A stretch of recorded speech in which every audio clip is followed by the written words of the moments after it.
بسم الله الرحمن الرحيم. السلام عليكم ورحمة الله وبركاته. أعزائي وإخواتي المستمعين. النهاردة هنتكلم عن تحدي جديد من مجموعة سلسلة التحدي. النهاردة التحدي افهمي نفسك. من أصعب الأمور على أي امرأة أو أي شخصية إنها تفهم نفسها. كتير بنشوف إحنا إيه اللي فرق بيننا وبين غيرنا اللي قدر يوصل لذاته، قدر يوصل للهدف اللي هو محتاجه. هنخرج من إن إحنا نقعد نقول ده وصل إزاي أو ما وصلش إزاي. هي الحكاية بسيطة خالص.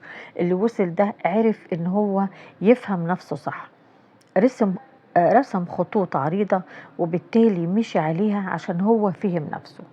ربنا خلق كل إنسان عنده كنز، عنده كنوز جواه، مش كنز واحد، لأ ده عنده كنوز جواه.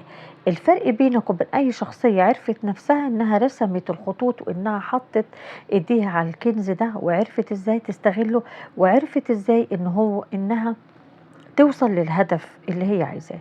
يعني الفرق بينك وبين أي شخصية وصلت لهدفها، هي فهمت نفسها صح، هي عرفت هي عايزة إيه. ما سابتش نفسها للدنيا تاخدها وتوديها وتجيبها وتعملها، لا هي رسمت الخطوط وعرفت نفسها هي عايزة ايه ومشيت على الوصف اللي هي بالظبط وصفته لنفسها. الفرق بين ده وبين ده هو التحدي. الفرق بين الشخصيتين اللي هي عرفت نفسها عايزة ايه والشخصية التانية إنها عندها هدف عايزة توصل له. الإنسان اللي هيعيش من غير هدف عمره في حياته ما هيحس إنه هو عايش. كلنا بنرسم أهداف لنفسنا وعايزين نوصل لها. ممكن نوصل لها على المدى البعيد، ممكن نوصل لها على فترة من الفترات، ممكن نوصل لنص أو ربع أو خمس الهدف اللي احنا عايزينه. بس طول ما احنا بنسعى احنا هنوصل إن شاء الله للهدف. ما تفكريش ان ظروفك ولا صحتك ولا سنك ولا الكلام ده ان انا اقول ان انا كبرت او ان انا اقول ان انا صحتي مش قادره ولا انا ظروفي غصب عني مش قادره اوصل. هي كلها حجج ومبررات احنا بنحطها عشان احنا عايزين نهرب من الواقع اللي احنا فيه. احنا نرجع ونقول تاني، سلسلة التحدي اللي احنا بنقدمها دي احنا بنقدم كل يوم حلقة فيها. الحلقة النهاردة افهمي نفسك صح، اعرفي نفسك صح، اعرفي نفسك انت عايزة ايه. طب انا عايزة ايه؟ طب انا جوايا ايه؟ انا ايه الحلم اللي انا عايزة اللي انا احلمه؟ احلمي، ومن حقك ان انت تحلمي، ومن حقك ان انت كمان تسعي لتحقيق الحلم ده. طب انا اسعى لتحقيق الحلم ده آه، لوحدي او انا لوحدك، لان ده حلمك انت، دي حقيقتك انت اللي انت عايزاها وعايزه تعيشيها. فهم النفس صعب جدا.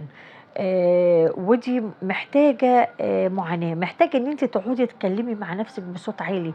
انا مين؟ انا عايزه ايه؟ انا هوصل لهدفي ازاي؟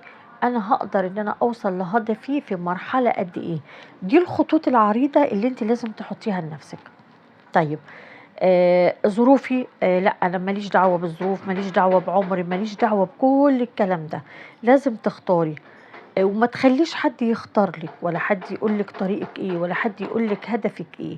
انت اللي تختاري وانت اللي تسعي وانت اللي تعملي. ممكن انا افهم نفسي غلط مرة لكن مش هفهم نفسي غلط المرة التانية. المرة الاولانية هتعلمني ان انا افهم صح، ان انا اتعلم صح، ان انا يكون كلامي من عقلي من دماغي من نفسي. محدش مهيمن عليا، محدش مسيطر عليا، محدش يقول لي ان انا اقدر ان انا اساعدك في التحدي بتاعك. لا، التحدي بتاعك ليكي انت باسمك انت، دي حياتك انت اللي هتقدمي. عشان كده بنقول سلسلة التحدي افهمي نفسك، اعرفي نفسك، اوصلي، لازم توصلي. انت عايشة حياة مش مجرد ان احنا ناكل ونشرب وعايشين. احنا عايشين حياة عشان نحلم، عشان نتعلم، عشان نوصل لحلمنا، عشان ممكن ما نوصلش مرة، ممكن ما نوصلش اتنين، ما نيأس. اليأس بيخلي الإنسان يوصل بيه لمرحلة مرضية وحشة جدا. فنبعد عن اليأس، نبعد عن أي حاجة تعوقنا في حلمنا. كل اللي احنا هنحطه قدامنا هو تحدي صعب. لازم نكمّل مشوارنا، لازم نوصل لهدفنا، لازم نوصل لكل اللي إحنا حلمنا بيه جوانا. أمور كتير هتبقى صعبة عليكِ، بس لازم تتخطّي الصعب ده عشان تقولي أنا وصلت، أنا حلمت، أنا عملت، أنا وصلت. طبعًا هي سلسلة كبيرة وسلسلة إحنا بنحاول نوصل بيها لكل شخص عايز يفهم نَفْسه، عايز يعرف نَفْسه، سلسلة التحدي. إحنا معاكم هنتحدى وهنوصل، وطول ما إحنا مع بعض إن شاء الله هنوصل لعقل سليم ونوصل لصحة نفسية كويسة جدًا. أنا كنت معاكم النهارده في قناة إيه الحكاية.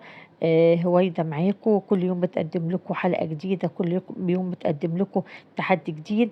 يالّا نوصل مع بعض، يالّا إيدينا في إيد بعض عشان نوصل للتحدي اللي إحنا عايزينه، ونوصل وننجح، وما يكونش حد ليه فضل علينا إلا هو وحده ربنا ليه الفضل ثم نفسي.